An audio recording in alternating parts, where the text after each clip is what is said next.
Com'è andata questa prima prova? È andata abbastanza bene, le tracce erano abbastanza complicate, però alla fine ho scelto la traccia scientifica sulla clonazione e speriamo bene.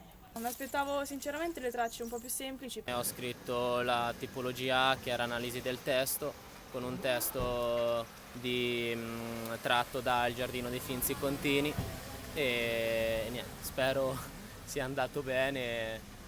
Molti altri della mia classe hanno scelto il saggio breve. Lo conoscevi questo autore? Sì, ne avevamo già parlato in classe anche con i professori di anni precedenti.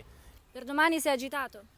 Per domani sì, perché dovremo fare un tema sviluppando uno degli argomenti studiati di scienze umane e quello già sarà un po' più complicato.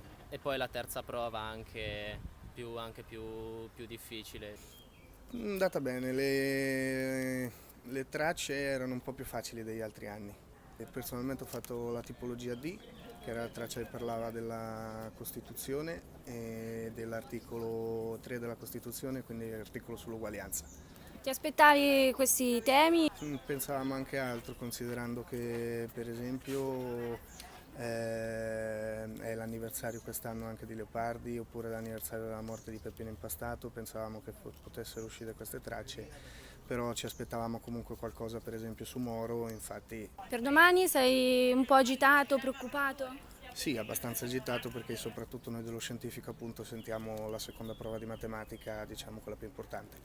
Beh, è andata bene, i temi che hanno proposto, le tracce erano molto interessanti. Io ho scelto l'ambito artistico-letterario sulla solitudine, utilizzando i documenti soprattutto di Petrarca e di Alda Merini. Domani, seconda prova, che cosa ti aspetta? Greco, mi aspetta Greco, l'autore non lo sappiamo, speriamo che vada bene, è sempre un po' una sfida la versione di Greco. Diciamo bene, dai, speriamo, incrociamo le dita.